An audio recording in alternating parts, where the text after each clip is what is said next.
parte del sacro. Este es derecho y este es izquierdo. ¿Sí? ¿Se ubica? Esta es la cabeza del feto.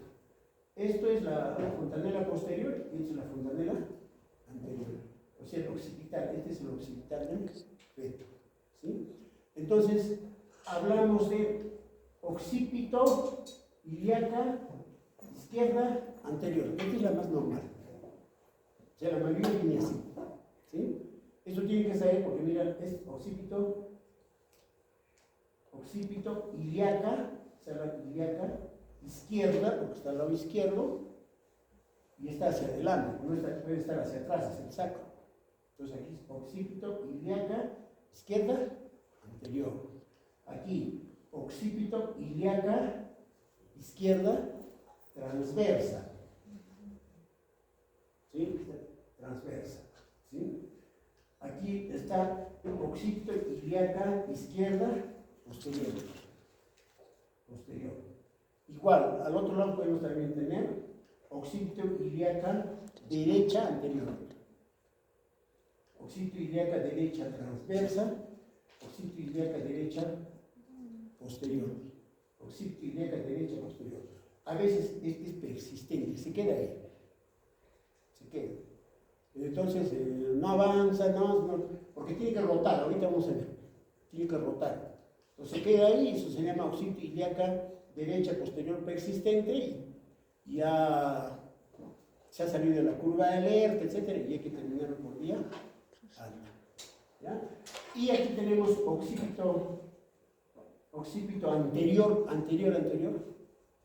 ¿no? Occipito anterior, y occipito posterior, o occipito sacro, vamos a decirlo acá. ¿No? Acá es a la parte ilíaca, por eso tenemos occipito ilíaca. Aquí occipito anterior, occipito posterior, o occipito sacro, vamos a decir.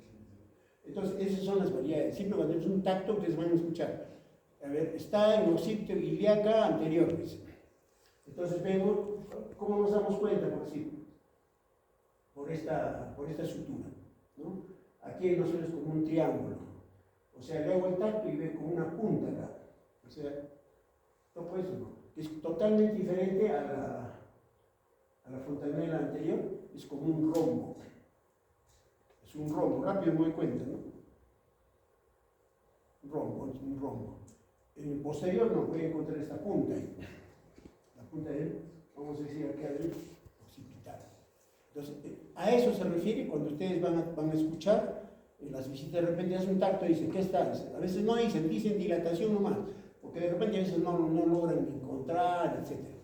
¿No? Porque tampoco estás así como para decirlo, vamos a decir. Entonces, muchas veces hay que, si hay una alteración del trabajo de parto, no está yendo bien, sí o sí lo tienes que buscar eso. ¿Cómo está? A ver qué está pasando, etc. ¿No? El diagnóstico, la presentación y las posiciones fetales pues se hace por la maniobra de Leopold. ¿Han hecho maniobras de Leopold? ¿Mm? Sí, hemos hecho. ¿Hoy no he hecho? Sí, hemos hecho. Las maniobras de Leopold son un conjunto de técnicas de exploración manual, no hacemos con la mano, ¿no? Empleadas en obstetricia y que permiten evaluar la posición, la presentación y la situación del feto dentro del útero. Fueron descritos ya por el año 1984 y dicho coloquialmente, podría decirse que es una especie de ultrasonido con las manos, ¿no? Estamos haciendo ecografía con las manos. Entonces, ¿cómo hacemos eso? Desde las maniobras de Leopold.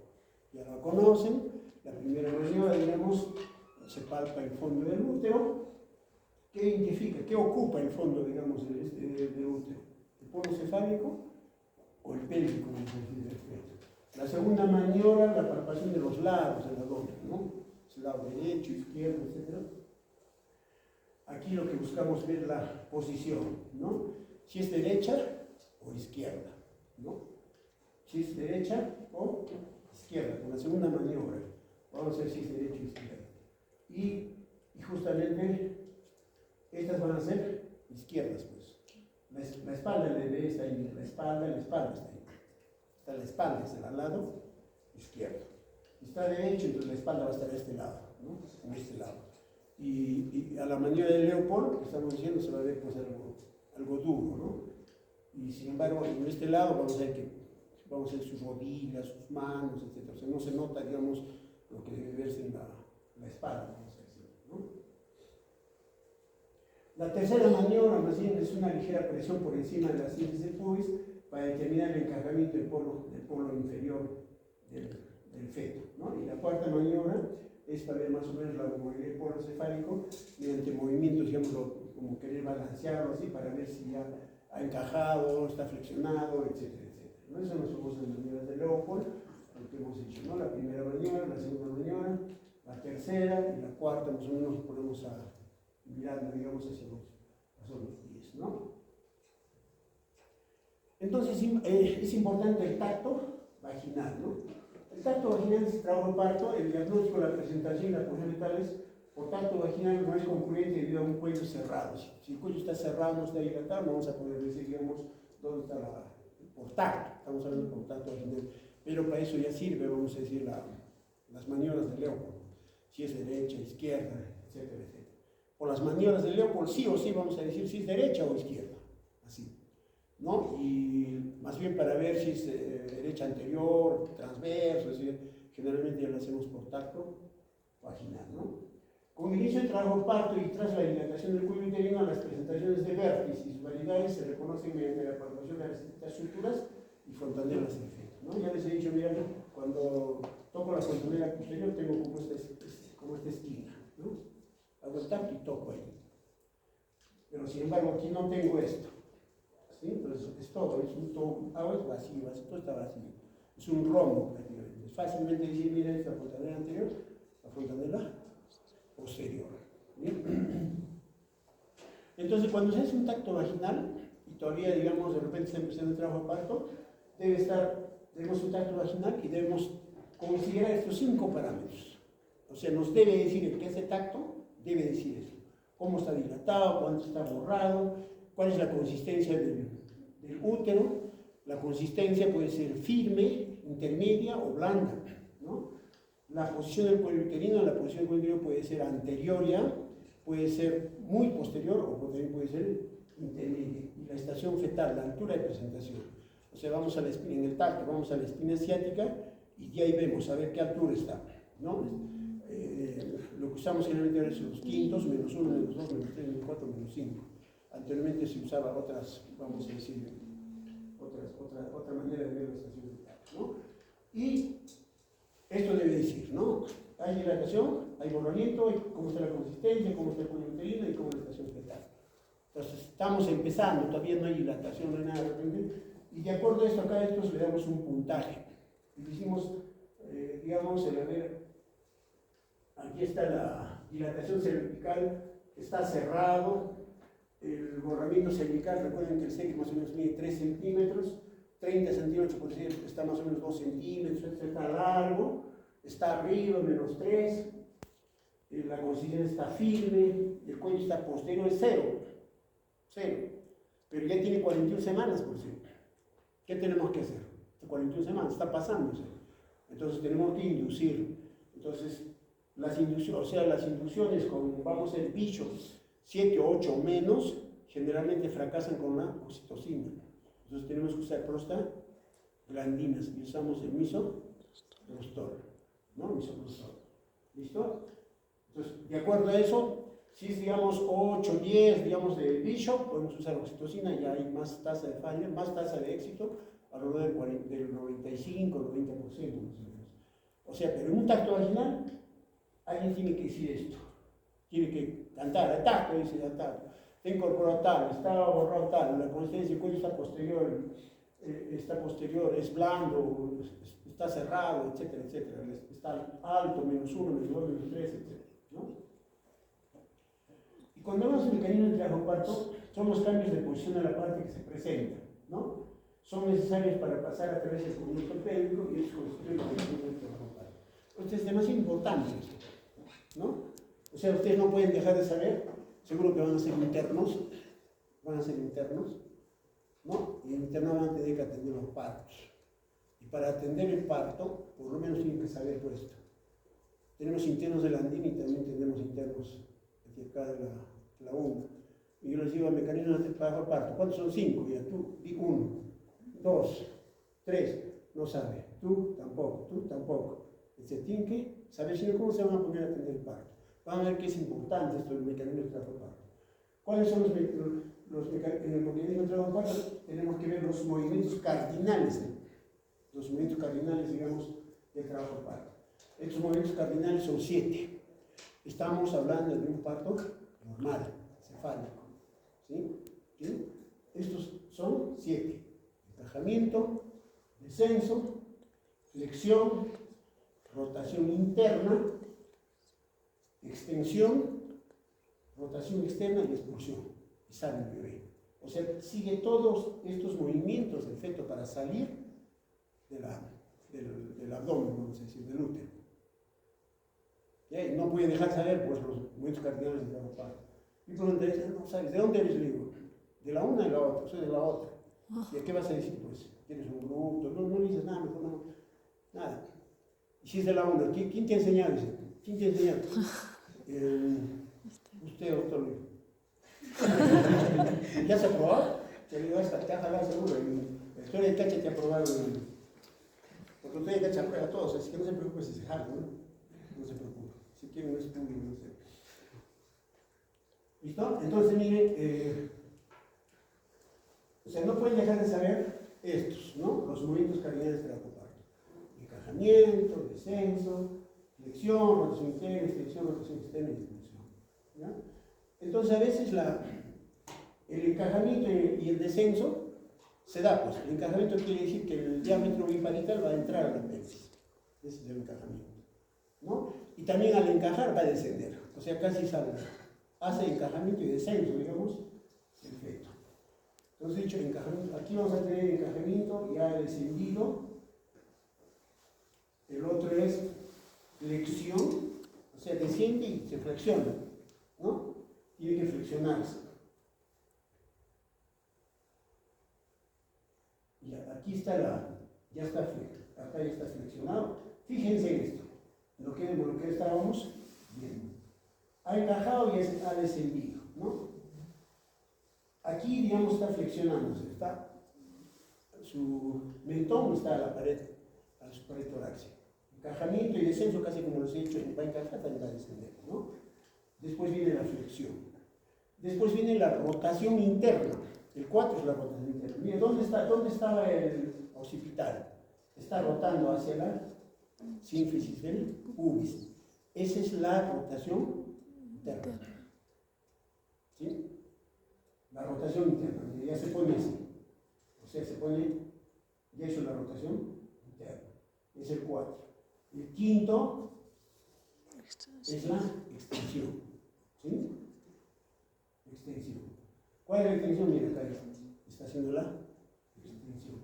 Y aquí prácticamente ya está apareciendo su cabecita. Es la extensión. ¿Sí? Ya está saliendo. ¿Sí? Después, mira, ¿dónde estaba? Mira el occipital, estaba hacia la sínfisis del pubis. Ya está saliendo. Ya salió. Y hay que hacer la rotación externa. ¿A cómo estaba? ¿No? O sea, el occipital regresa, ya está afuera. ¿Sí? El bebé está afuera. Entonces el occipital va a donde estaba, adentro. O sea, se va a estelar. Porque a veces el bebé sale y se queda ahí. Se queda ahí. Y tú tienes que saber si era izquierdo o lo tienes que hacer mirar para este lado. O sea, tiene que ser la rotación externa.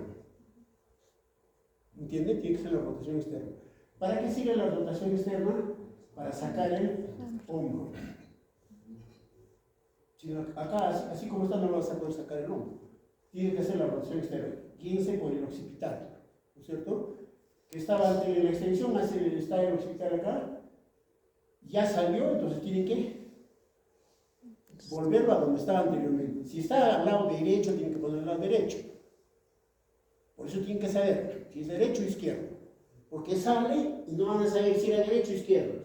De repente el izquierdo lo van a querer poner al otro lado, lo van a ahorcar. Entonces, por eso cuando tengo un parto tienen que saber cuál es la posición, ¿es derecha o izquierda? ¿No? Entonces aquí ha hecho rotación externa, ¿sí? La rotación externa es el sexto. Es el sexto. Rotación externa. ¿Sí? Y después de la rotación externa, vamos a tener la expulsión. Ya va a salir, pues, efecto. Es el último. ¿No? Y para sacar el bebé también, primero sacamos el hombro anterior. Entonces, ¿cómo sacamos, no? Para la próxima es un muñeco. Agarramos acá. A ver, no te voy a ahorcar, pero hacemos seguimiento, sabemos qué cosa nos puede pasar, etcétera, etcétera. Sí o sí tenemos que estar. Para eso estamos preparados desde el pregrado, vamos a decir, todos los 3 años de especialidad, etcétera, etcétera, ¿no? Nos llega el paciente, no, cuando hacemos el control prenatal, recuerden el control prenatal, el objetivo es tener mamá sana y bebé sano, ese es el objetivo, ¿cierto? Ya en el transcurso eso le decimos pues a la mamá, ¿no? Que empiezan las contracciones ya debe acudir. Recuerden que el parto pues no es que va a durar 8 horas, 12 horas, hay partos que son precipitados. De repente nomás a veces le has hecho un tacto y está con 2, y lo haces evaluar con 2 y de repente media hora te dices, ¿sabes que quiero ir al baño? Porque hay unos hospitales no los hospitalizan cuando es 2, entonces los tienen andando por emergencia. A ver, ya te examinan en 1 hora, anda caminando, pues. En 2 horas te va a examinar, y de repente en 2 horas ya está con 3, 4 y recién lo sube. ¿Por qué? Cantidad de pacientes, hay cola de pacientes, cola. Hospitales grandes, la Maternidad de Lima, San Bartolomé, cola. Así como a veces cuando tú atiendes en Plaza B, ahí sigue habiendo, así. Entonces, si hospitalizaras a todo, entonces así, ya no tendrías campo. Entonces, ya los que ya van a seguir mientras, los hospitalizas. Entonces, pero hay casos en que tiene 2, va al baño y se sale en el baño. Y ya es famoso, ¿no? Se salió en el baño. Porque el parto es así, pues. ¿Entiendes? Entonces, por eso hay que tener cuidado. Y de héroe ya pasaste a villano. Porque los que hacen problemas, pues, generalmente son los familiares, la mamá, los abuelos, pucha, que... Alguien nació el baño acá, digo, ¿ya? Entonces, cuando ya yo sé que sí la paciente, pues que cuando ya empiezan las contracciones, acude inmediatamente, ¿no? Por eso, es importante indicar a la paciente acudir en fase temprana del trabajo parto, en vez de esperar hasta que el nacimiento sea inminente. A veces salen en el taxi, en los pasadizos, en el ascensor, etcétera, etcétera, ¿no? Con mayor razón si la paciente o el feto ambos presentan algún factor de riesgo. Inmediatamente pues hacemos una evaluación completa. Nos interesa mucho cuando hablamos de embarazo las funciones vitales, demasiado importante, ¿no? Es completamente distinto si en la paciente le encontramos una presión de 190, 120, pucha, a veces nos convulsiona esa paciente, etc.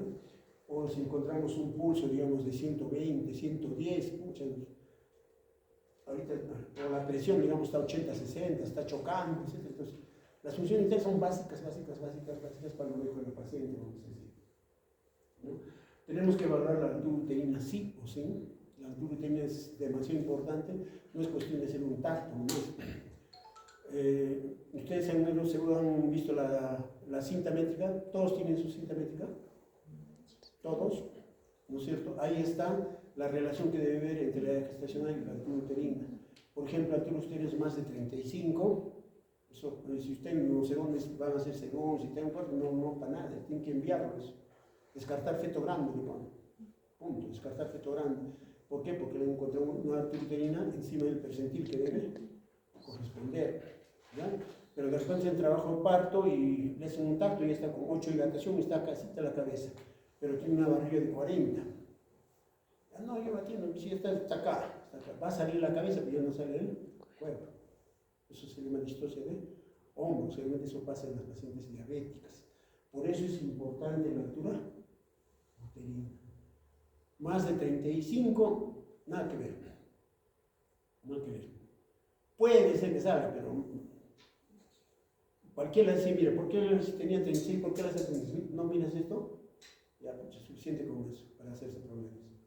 Ya, entonces, mirar la altura uterina. Ve si tiene dinámica uterina en 10 minutos. Ve el tono uterino. El tono uterino en toda paciente, toda gestante, ¿verdad? Tono uterino es un estado de semi-contracción. ¿Ya? ¿En qué casos aumenta el tono uterino? Cuando hay desprendimiento prematuro de placenta no inserta. ¿Cuándo hay desprendimiento prematuro de placenta no inserta? Los accidentes de tránsito, la preeclampsia. Si es una paciente preeclámptica, es una gestante, 33 semanas y tiene presión 150, 100 y está sangrando, ese es de bebé. No te tiene que 3 pies al gato. Y seguro que tocan la barriga, está duro. Eso se llama tono. Está duro. Se está desprendiendo la placenta, ¿no? Y cuando hay desprendimiento de placenta hay 3 grados, leve, moderado o severo. No esperan que sea severo. Severo muere el bebé, ahí vamos a decir el útero de Cuvalier, el útero se vuelve como un higo, etc. ¿No? O sea, por eso es importante el tono uterino.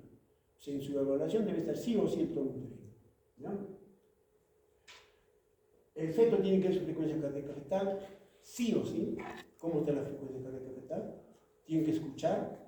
Ahora, hay circunstancias en las cuales no vas a poder escuchar los latidos fetales. Por decir, en los pacientes que tengan polidramios, pacientes que tengan tejido celular subcutáneo abundante, pacientes que tengan placenta anterior, es difícil escuchar latidos cardiofetales. Pero no quiere decir que está muerto.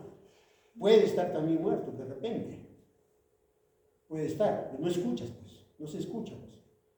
Entonces, pero en eso tienen que ser bien sinceros. Digamos, están allá, no sé dónde, y quieren enviar a esa paciente y le ponen 140 por minuto. Llega acá la paciente, le hacemos ecografía, no hay latido, está muerto.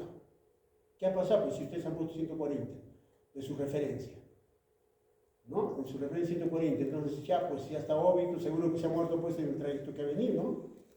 Entonces, ¿qué hay que hacer? Lo inducimos y sale un bebé macerado, hasta que se está despellejando, etc. Está muerto ya hace más de una semana. ¿Qué ha pasado? Se inventaron la técnica fetal. No es delito no escuchar, ¿no? A veces no se escucha. ¿Y qué le ponen? Descartar óbito fetal. Así le ponen. Descartar óbito fetal. Latido cardiofetal no audible, apinar con lo que escuche, tu telescopio, o de repente tienen Doppler, no audible apinar, descartar óbito fetal. Ya, y inmediatamente pues ya se deriva, entonces le hacen ecografía, está vivo, no se escucha, pero no pasa nada. Yo, digamos, ahí no voy a decir qué bruto eres, no sabes escuchar un latido, no, imposible. No, nada. Entonces es importante los latidos cardiofetales y no se inventen. Les estoy poniendo porque así es. Hay gente que le pone cualquier, no escucha, le pone cualquier número y sale macerado, nos hemos repuesto una semana. ¿Y qué ha pasado? Se ha matado, no sé si, ¿no? Y también hay que ver la situación, presentación, posición, ponderado fetal, etcétera, etcétera, ¿no? El ponderado fetal va con la altura uterina, pues, ¿no? Va con la altura uterina. En la residencia, yo he hecho la residencia por el año 97, ¿no? En la hoja de emergencia había una partecita que tenía que ser el ponderado, ¿no? O sea, tiene que decir así a altura, a ver, 3 kilos, por ejemplo. Y tiene que ser seguimiento después. ¿Cuánto ha nacido? 4 kilos, por ejemplo. Pucha, estoy más o menos 1 kilo, estoy fuera de foco. O sea, eso poco a poco vas haciendo, hasta que vas, tampoco es necesario porque 3.333 gramos peso y tienes que dar eso, no. O sea, la idea es que si no se te pase un feto grande, tampoco se te pase un feto chiquito. Esa es la idea. O sea, tienes que, como les he dicho, es importante porque puede, digamos, de repente hacerte una distosia de hombros, etcétera, etcétera. Importante, el ponderado fetal. A veces hacen acá en el hospital, a veces hacemos, no decimos, ¿dónde está tu ponderado? Ya la ecografía nomás. Y la ecografía por ponderado fetal tiene una tasa de falla del 50%, más o menos. La ecografía no es balanza. Entonces, tiene que ver la clínica, ¿no? Digo que si es gordita, cómo está la altura, entonces, y voy acercándome, digamos, a la idea que no se le pase un feto grande, ni tampoco se le pase un feto chiquito, ¿sí? Evaluar los genitales externos y las pérdidas vaginales. Los genitales externos le he enseñado, recuéstese, separe sus piernitas y tengo que evaluar el genitales externos. Recuerden qué cosa puede haber en el genital externo, puede haber condilomas, puede haber molusco contagioso, ¿no es cierto? Puede haber herpes. El herpes, por ejemplo, es indicación de absoluta cesárea absoluta. Si tiene herpes, digamos, al genital, y ese bebé termina por vía alta, sí o sí, es indicación absoluta.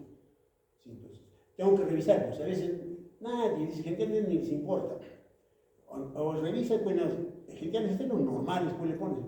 Cuando dices normales o sin particulares, está diciendo que no tiene herpes, no tiene condilomas, no tiene molusco contagioso, etcétera, etcétera. Pero es necesario considerar. Y también ves si pierde pues líquido, pierde sangre, pierde flujo, etcétera. Entonces pones genitales externos normales, no pérdidas vaginales. ¿Listo? Y ahí entra pues lo que es el tacto vaginal, ¿no? Lo que les he dicho, los 5 parámetros, ¿no? Del bicho, ¿no? Dilatación, borramiento, posición, consistencia, presentación, etc. Son los parámetros del bicho. ¿Sí? Se los voy a preguntar en el examen. ¿Sí? Primero los 5 parámetros del bicho. ¿Sí? Dilatación, borramiento, posición, consistencia y altura de presentación. Estos 4 van en relación al cuello. Está dilatado el cuello, está borrado el cuello. Borrado quiere decir que el cuello es largo, entonces se va adelgazando, ¿no? Hasta ser 100%. Ese es el borramiento. La posición y el ejercicio del cuello puede ser posterior, puede ser anterior o puede ser inferior.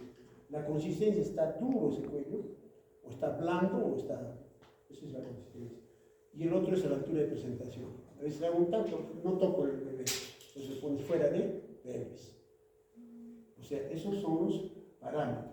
Y tengo que hacer un tacto, ¿no es cierto? Para ver si se... Acá estoy haciendo el tacto vaginal y tengo que hacer la perimetría, para medir la pelvis, ¿no? En la perimetría tengo que medir con juego diagonal. Hago un tacto y si toco el sacro, no, con juego diagonal. Las paredes pélvicas deben ser paralelas, a veces son convergentes, entonces como embudo. Tengo que ver el sacro. El sacro tiene que ser cóncavo, el sacro puede ser plano, ¿entienden? Las espinas ciáticas a veces pueden ser como unos cachos prominentes, vamos a decir, las estrechas son prominentes. Pues lo normal que tiene que ser espinas ciáticas romas, ¿no? El ligamento sacrociático, de ahí al sacro hay un ligamento, si es corto, si es, etcétera, ¿no? El ángulo subpúbico, ¿no? Y el bi-isquiático. Eso rápido, en un tacto hago, digo pelvis ginecoide. Que he dicho que todo esto está bien. Con juego diagonal mayor de 12 o más centímetros, eso es normal. Paredes pélvicas paralelas, sacro cóncavo, espinas ciáticas romas, ligamento sacrociático mayor de 2.5, ángulo subpúbico mayor de 90 o más, isquiático mayor de 8. Entonces, ya tantos que uno tiene como 5 millones de tactos, entonces tu mano ya sabe qué cosa, cómo está. Lo estoy exagerando. Eso se debe considerar, digamos, cuando se dice pelvis ginecoide. Ahora, dices pelvis estrecha, tienes que decir, de repente el conjuego diagonal es 10. Hago tanto y toco el promontorio. Ya pues, por ahí no va a salir. Los tengo que poner perimetría, 2 puntos. O pelvis, 2 puntos. Conjugado diagonal, le pongo CD nomás, menor de 12. Más abajo le pongo pelvis estrecha. Y termina por vía alta. O puede estar alterado cualquier de estos, lo describo. Pero si he dicho pelvis ginecoide, significa que todo está dentro de lo normal. ¿Listo? ¿Ya han hecho perimetría también? No. No, todavía. ¿No? Ya Hemos hecho. sí. ¿Tú no has estado en esas clases? No, recién vamos a hacer, doctor. Solo Ok, ya que he dicho sí. la anterior unidad hemos hecho una breve clase. Ya. Entonces, mire, con todas estas evaluaciones tenemos que ver, ¿está en trabajo parto o no está en trabajo parto esta paciente? ¿No? Hacemos el diagnóstico de trabajo parto. ¿Sí? En ocasiones es difícil diferenciar entre un trabajo parto falso y uno verdadero. Casi siempre puede establecer el diagnóstico a partir de la frecuencia y la intensidad de las contracciones, así como de la dilatación del cuello uterino. Cuando es imposible definir un diagnóstico de trabajo parto, con certidumbre, con frecuencia es prudente mantener a la paciente en observación durante un periodo mayor. A veces no viene la paciente y no sé que le duele, ¿no? Y tiene de repente 38 semanas, 39 semanas.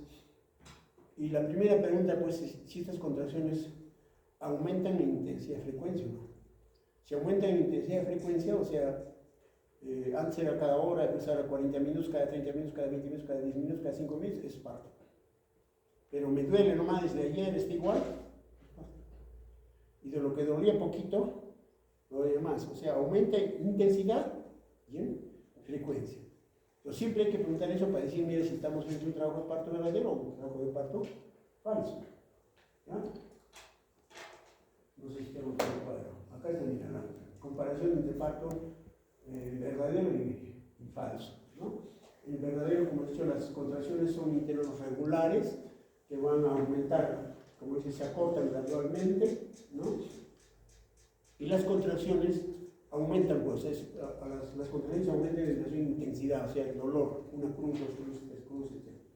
Y las molestias comienzan en la espalda y se revierte hacia el abdomen, y la intensidad suele aumentar al caminar. La irrigación y el movimiento cervical son progresivos, se comienza a abrir. Todo esto sirve para comenzar ¿cómo se llama?, a dilatar y a borrar, digamos, el cérvix, ¿no? Entonces acá lo más importante, pues, como le he dicho, es las contracciones que tienen que aumentar en intensidad y frecuencia. Ahí estamos en el trabajo de parto falso, son contracciones irregulares, no siguen esa secuencia. Los intervalos generalmente no hay cambios. Las contracciones que deben aumentar no tienen cambios. Molestias normalmente abdominales, volver a la parte delantera, la parte, digamos, de abdomen inferior. Caminar no tiene efecto disminuir contracciones y cambios. Entonces tenemos que determinar. Entonces, si no tenemos eso, entonces vamos a hospitalizar por gusto. Si nos va a llenar las camas, digamos, en el hospital. O sea, sí o sí, para hospitalizar, ¿está en parto o no está en parto? ¿No? Para ver lo que debemos seguir, ¿no? Entonces lo vamos a hospitalizar. Entonces, la primera pregunta para hospitalizar en cualquiera, vamos a decir, es, ¿va a comer o no va a comer? La dieta, va a entrar al hospital. Entonces la primera pregunta a la enfermera, si tú no le pones eso, decir, ¿doctor, va a comer o no va a comer? Y no está en tus indicaciones. Entonces, si no es algo inminente, quirúrgico, que hay que hacer, entonces le ponemos la dieta, pues. Si está en trabajo de parto, 2, 3, 4 dilatación, ya, hicimos dieta líquida. Recuerden, la deshidratación, la hipoglicemia, digamos, actúa, digamos, en alteraciones en el trabajo de parto, ¿no? Entonces, recomendable, digamos, una dieta líquida y de preferencia de repente azucarada, vamos a decir. ¿Ya? O sea, no podemos ir NPO, no. NPO de repente tenemos un podálico expulsivo, por decir, ¿no? O tenemos un BPP, etcétera, y tenemos que entrar ya, entonces ponemos NPO, no hay nada de comer, ¿no? Entonces, dentro de las indicaciones también ahí se realiza una ecografía obstétrica para detectar algún problema fetal o anexos, ¿no? De repente nunca la conocemos, no tiene control prenatal, nada, tenemos que hacer pusnea. Ya casi todos los consultorios de maternidad pues tienen sus ecógrafos, ¿no? Estamos hablando a nivel de hospital, obviamente no estamos hablando de una posta, algo así, ¿no? Entonces, se hace una ecografía, y siempre en la ecografía siempre debe hacer un barrido, ¿no? No es que hago la ecografía y el primer feto que veo lo mido, no. Tengo que ir arriba, abajo, derecha, izquierda, para ver ahí. Porque puede haber 3 bebés, ya pasó, sí o sí, ya pasó. ¿Ya? Y como yo voy a tener parto, vamos a tener parto, yo tengo que, sí o sí, ha habido casos en la maternidad de Lima, tremendo hospital, instituto, Hospital Cayetano Heredia, en los cuales los pacientes han venido de la calle, ¿sí? De la calle. En la calle se han hecho una ecografía y dice embarazo doble, ¿ya? Tanto a la maternidad como a Cayetano Heredia. Ya dice, embarazo doble, prepárenos, cesárea. Lo preparan para cesárea, etcétera, y entran a sala, todo eso.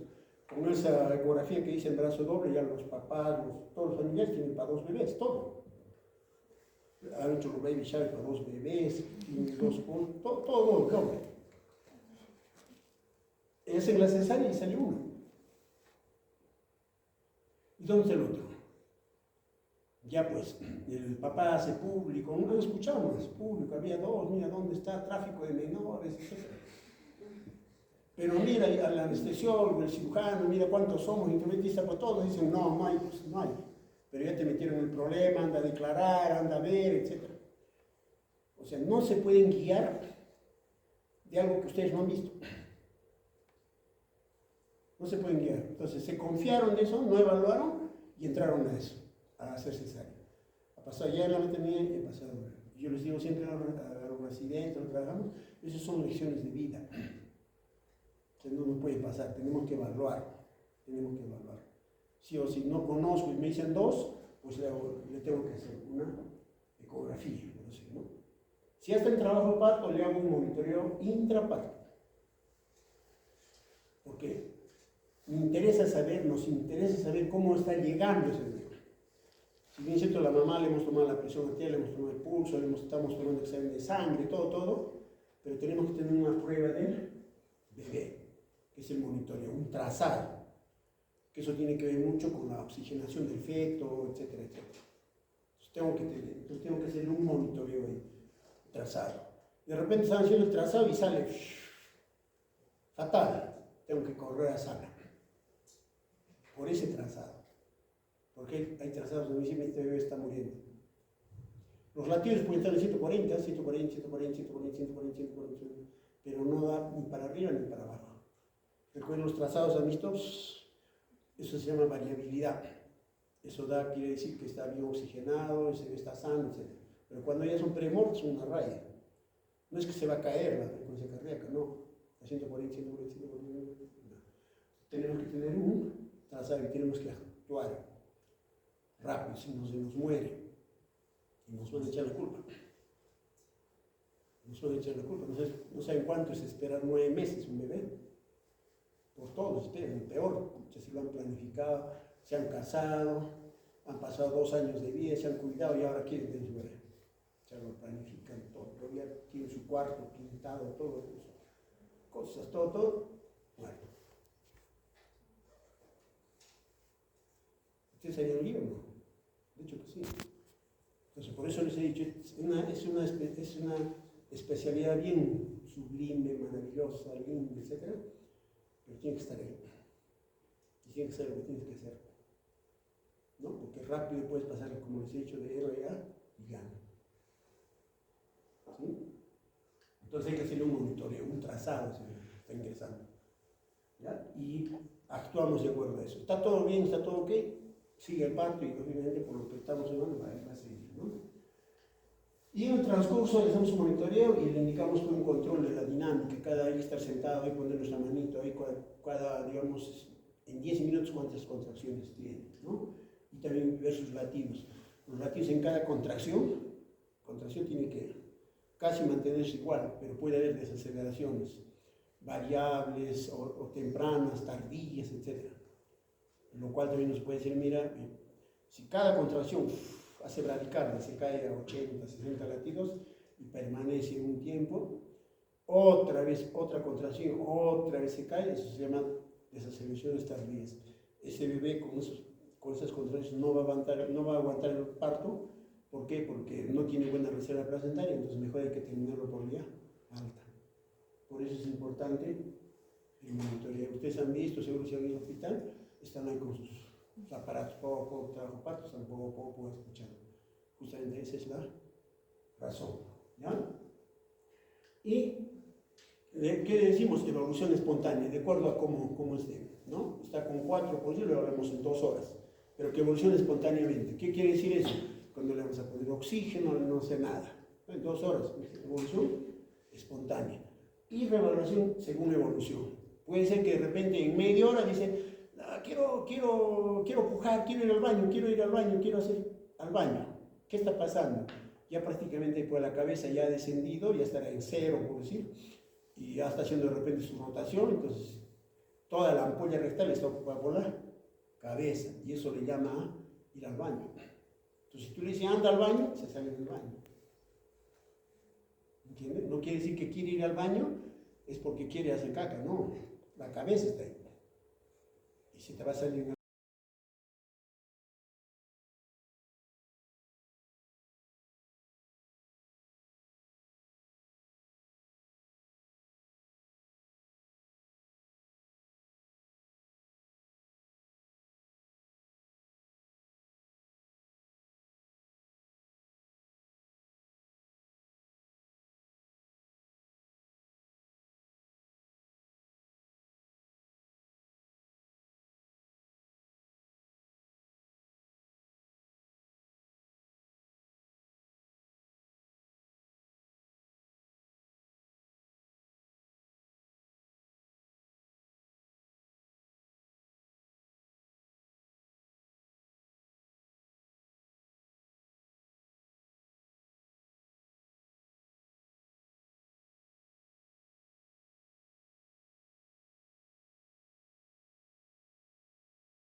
Informaciones precisas en cuanto a anticipar su fundación. No puedo decir, mira, ingresó con 4, va a salir a las, con 4, digamos 6 de la tarde, va a salir a las, ya ve 4, 6, va a salir en 10 de la noche. No puede ser. De repente se sale antes o de repente va a demorar hasta el día siguiente. O sea, no se puede hacer afirmaciones. Lo único que se dice, mira, lo vamos a evaluar en 2 horas y vamos a ver cómo está. De repente es antes o después, es ahora. O sea, no puedo decirle, mira, el paciente va a salir a tal hora. Porque es bien, cada organismo es. A veces tenemos 4 partos y uno está toda la noche, ya salieron los 3, sigue. Sigue, porque es así, pues así es el organismo. No, el otro ya salió. El otro está que grita y grita. No, pero ya estamos acostumbrados a eso en nuestro trabajo. Y ese trabajo nos encanta, por lo menos. No es que me encante que grite, no. O sea, ya estoy acostumbrado, ¿no? Porque todo el mundo quisiera, digamos, ella, su pareja, etcétera, quisiera porque no sufre, porque es así, pues el parto es bíblico, ¿no? Duele, etcétera. No quisiera, pues, pero es así. ¿No? Todo el mundo quisiera ya, pues, que nada, ya que sea lindo, que sea maravilloso, todo eso, pero no, tiene sus cosas. Para unos es fácil, para otros es mejor, ¿qué dicen? Es más fácil tener un parto o criar un hijo, dice. No, el parto es un ratito del dolor, dice, criar ese hijo, pucha, no. No pasa eso con ustedes, ¿no? Ustedes son lo mejor del mundo, estudian medicina. Entonces, como les he dicho, la atención, la dilatación, tenemos que hacer vigilancia fetal durante el parto, tenemos que ver las contracciones uterinas, ¿no? Tenemos que ver también esto todo vamos a ver en curvas de alerta, que también me han dado, control de las funciones vitales, ¿no? Cómo está su presión arterial, su pulso, etc. Hay que hacer un tacto vaginal, como les he dicho, de acuerdo al tiempo, ¿no? De acuerdo a cómo estamos viendo, si es fase activa, fase latente. Puede tomar, a veces las mamás dicen, quiero un mate o su mate, nos pasan, etcétera, etcétera, ¿no? Y he dicho que no está contraindicado la alimentación por vía oral en casos que no haya ningún problema, salvo que sea pues de absoluta necesidad de entrar a sala, en el caso de PP, un podálico, etcétera, etcétera, ¿no? Mientras tanto, es importante el líquido, la hidratación y también la glucosa, ¿no? Soluciones intravenosas o ponerle su vía, generalmente lo hacemos de manera preventiva, ¿no? ¿Qué tal? Porque a veces el parto, sale el bebé, sale la placenta y se viene un hueco de sangre.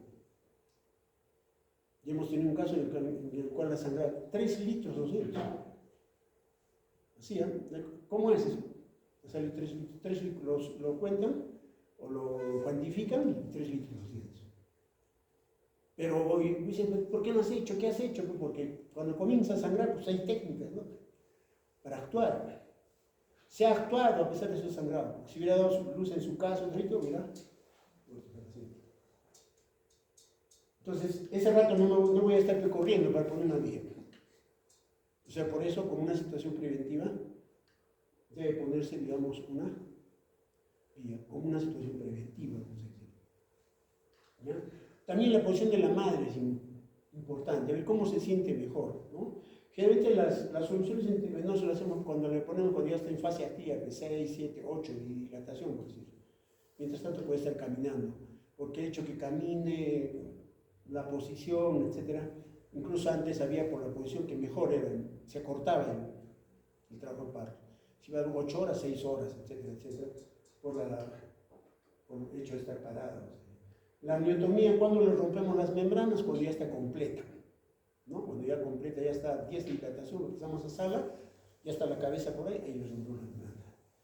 O sea, se hace en el expulsivo. Pero hay circunstancias en las cuales, mira, no está avanzando. Le hemos examinado, él tenía 4, le hemos examinado hace 2 horas, siguen 4. Entonces le hablamos que hay que reevaluar ahí, qué está pasando. ¿Será el feto? ¿Será la posición del feto? ¿Será el canal del parto que no está bien, eso que no? Entonces hay a veces el organismo de la mujer dice, no, esto está mal y por eso se para. O será el motor, porque recuerden cuál es el motor y con las contracciones. Puede estar bien el feto, puede estar bien el canal del parto, pero está mal las contracciones del motor. Entonces hay que reevaluar cuando algo no está bien. Volver a evaluar. Cómo está el feto, cómo está el canal, cómo están las contracciones, etc. Y de acuerdo a eso se hace el manejo, ¿no? Y a veces, en esas circunstancias, en forma temprana, se hace una inducción quirúrgica, que es hay que romper las membranas. Rompemos las membranas y nace el bebé. O sea, la obstetricia es un arte, vamos a decir. Es todo un arte. Todo un arte, tiene que estar ahí, ¿no? Y otra cosa también, la vejiga, ¿no? No está la vejiga, pues sí, tremenda vejiga. La vejiga, pues en una medida no deja encajar, no deja hacer muchas cosas, vamos a decir. Entonces hay que evacuar, mandarla de acuerdo que vaya a orinar, o sondearla, etcétera, etcétera. O sea hay que hacer atención en esos niveles, ¿ya? La atención de la segunda fase del trabajo de parto, o sea, ya la expulsión, ¿no? Con la dilatación completa del cuello uterino se indica el inicio del segundo periodo de trabajo de parto. Una mujer suele empezar a pujar, como les he dicho, como quiere hacer funciones, y con el descenso de la presentación manifiesta urgencia de defecar, ¿no? Pero no es que quiere hacer caca, no, la cabeza del feto está ocupando la ampolla rectal y por eso tiene ese deseo de defecar, y le hacemos un tacto y ya esa paciente, vamos a decir, ya está pues ya ha hecho su rotación, vamos a decir, interna, y está queriendo extenderse, ¿no es cierto? La duración promedio de la segunda fase del trabajo de parto es en 50 minutos en nulíparas y 20 minutos en multíparas. Eso es promedio, no es matemática. Recuerden, la medicina no es matemática. No puede ser 50 minutos, promedio, puede ser antes como puede ser después, ¿no? Pero se trata de un intervalo, como dice, muy variable, ¿ya? Los pujos, en casi todos los casos, el pujo es el reflejo espontáneo durante el segundo periodo de trabajo de parto. Cuando comienza la contracción uterina siguiente, se le instruye para que pueda pujar, ¿no? Tiene que pujar, va a pujar, el pujo es el que impulsa el bebé. El bebé no sale, no dice ya quiero salir, no, el pujo es el que lo va a sacar el bebé. No va a pujar ahí, se va a quedar el bebé ahí. Es como defecarnos. Entonces, eso es el pujo, ¿no? No debe alentarse a la paciente a pujarlo una vez que se termina una contracción. Por el contrario, debe permitirse que ella y el feto descanse y se recupere. O sea, pujar tiene que descansarnos. A veces ya sigue. No. ¿Sí? Entonces, ¿sí?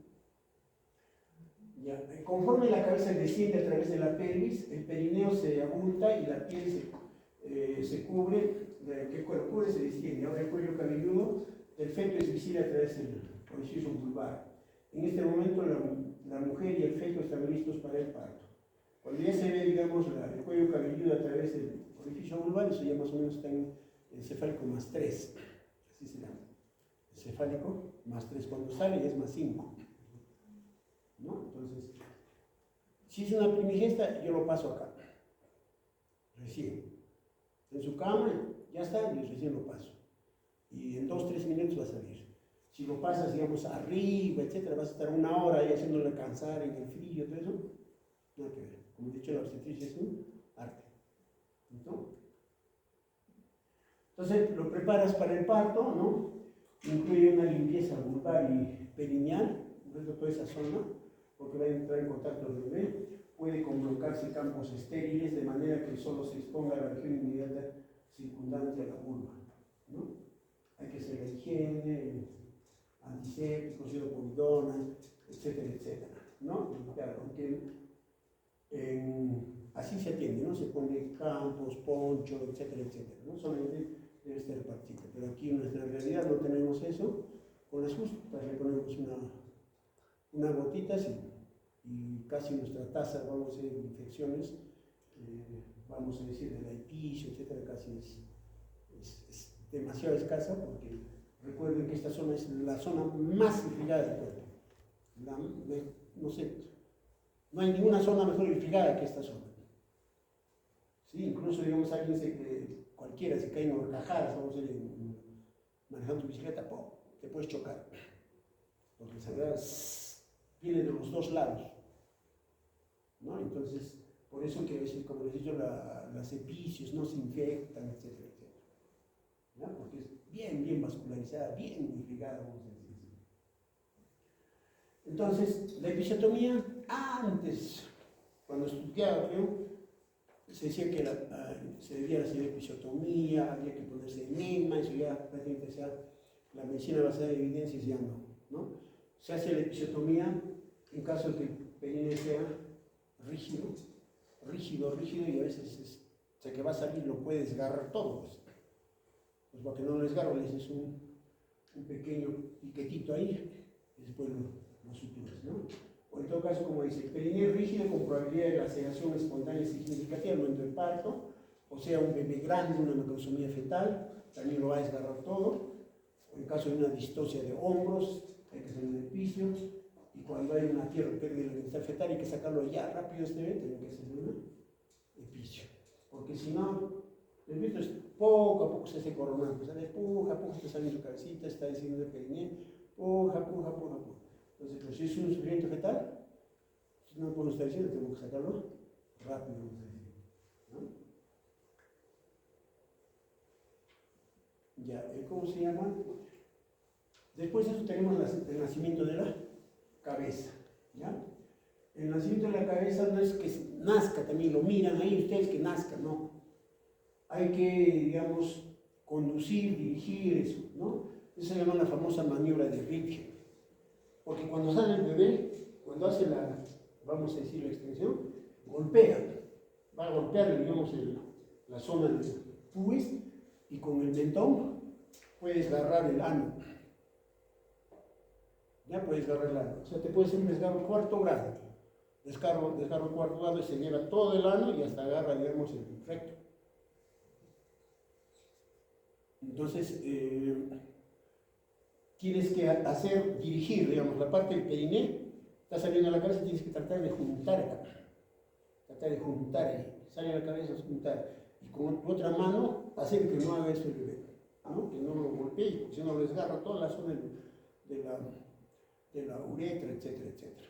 Entonces, esa es la famosa maniobra de Ritchie. Como dice esta maniobra de Ritchie, desde 1985 se usa, tiene su objetivo, limitar la velocidad de salida de la cabeza fetal. Esto. Sale, golpea y desgarra todo. Proteger el periné de la madre, activamente soportando con la mano durante la salida de la cabeza y de los hombros, ¿no? Entonces tampoco es así, ¿no? Lo bajas saliendo. Tienes que dirigir. Ahí estamos ya en la extensión, vamos a decir.